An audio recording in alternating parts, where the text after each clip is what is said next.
আজব ও ভয়ঙ্কর অবস্থায় পড়লেন পাকিস্তানের আজম খান। চলমান ক্যারিবিয়ান প্রিমিয়ার লিগে এক বাউন্সারের মুখে গলায় বল লেগে উইকেটে গিয়ে পড়লেন তিনি। 8 বলে 9 রান করে তখন গায়ানা অ্যামাজন ওয়ারিয়ার্সের হয়ে ব্যাট করছিলেন আজম খান। সেই সময়ই আসে এক বিষাক্ত বাউন্সার।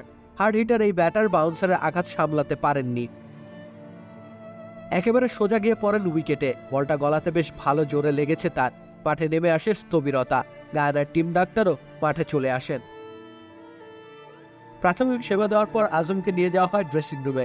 অবশ্য ইনজুরি না থাকলেও মাঠের বাইরে আজমকে যেতেই হতো, কারণ ভারসাম্য হারিয়ে ফেলে আজম খান সোজা গিয়ে পড়ে যান উইকেটের ওপরে, হয়ে যান হিট উইকেট।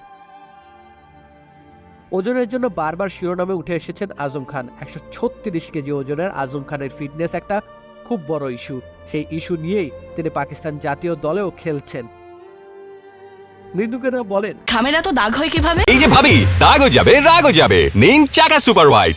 স্রেফ বাবার নামের জোরে জাতীয় দলে খেলেন আজম খান। আজমের বাবা হলেন পাকিস্তানের কিংবদন্তি উইকেটরক্ষক মঈন খান। আজম অবশ্য সমালোচনার জবাব খুব একটা দিতে পারেননি, ব্যর্থ হয়েছেন গত টি-20 বিশ্বকাপেও। রাকিব হোসেন রুম্মান, খেলা 71।